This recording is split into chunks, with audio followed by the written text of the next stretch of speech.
Ang ating ingredients, chopped na garlic, chopped na ginger, onion, tomato, coconut milk, at saka pork mince, sitaw, kalabasa, tsaka natin imekos-mekos yan. Anong tawag ninyo sa lulutuin natin na ganito? Simulan na natin ang pagluluto. Turn on natin yung apoy muna, mga lods. Sa medium heat lang tayo, tsaka natin ilagay, painitin natin. Maganda kasing painitin ng gusto yung ating ito para hindi siya sticky mamaya. Pag hindi, ay mamaya lahat na lang yung niluto mo is naka-stick na dun sa, dito sa pinaglutuan natin, frying pan. Medyo mainit-init na, maglagay tayo ng oil. Unahin natin yung ginger. Tustahin natin. Yung ginger kasi ang papawala ng amoy ng ating niluluto.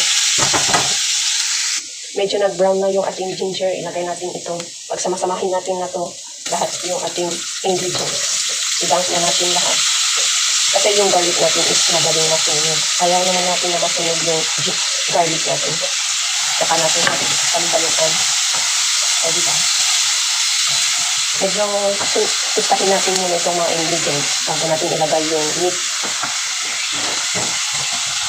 Saka natin ilagay itong minced pork.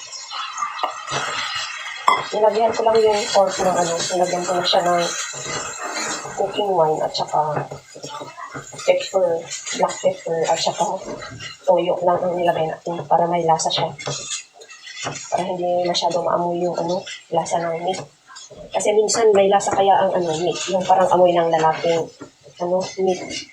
Kaya inikos-nikos natin ito. Medyo tustahin natin itong minced pork para medyo na-dry siya.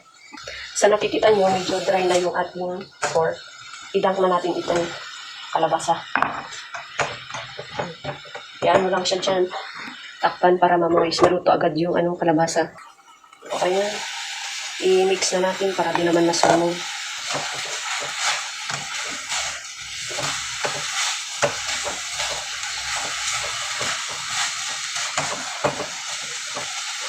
Lagyan na natin yung milk. Ay, coconut milk. Haluan. Ihalo para hindi ma-stick. Slow fire na. Tsaka natin ilagay itong medyo na parboil na sitaw. O diba, medyo nakikita nyo na huwag nyong takpan para hindi lumabas yung milk ng coconut. Ito naman is yung tinunaw ko na sinigang na sampalok na na pangsigang. Tsaka natin i-mix to.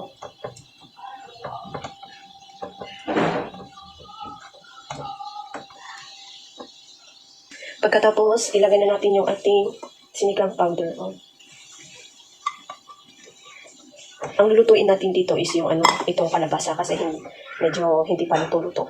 Pero slow fire tayo para hindi masunog yung ating coconut na gata. Oops! Kumukulo na, kaya maglagay tayo ng asin, pampalasa. Asin lang, sapat na. Tsaka natin ito mix. Para sabay-sabay nang maluto. Kalapit na kasing maluto. Kaya hindi naman natin masyado lutuin yung kalabasa. Kasi hindi din maganda kung masyadong maluto yung kalabasa. Masyadong lupa. Ang tawag nila doon. Yung masyadong soft. Hintayin pa natin medyo maluto-luto na 75% yung kalabasa. Tsaka natin ito i-turn off. Luto na yung ating maasim na ginataan na kalabasa, sitaw at pork. O, ayan, luto na mga lodis. Kaya i-turn off natin. Para tayo ay kakain na. See? Ganon. Kung may gusto, may paraan. Ganyan lang mga lods. Tsaka tayo maglagay ng pagkain natin. Habang mainit-init pa.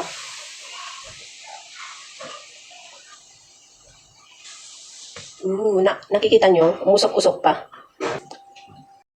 Utakin na natin habang mainit-init pa mga lods.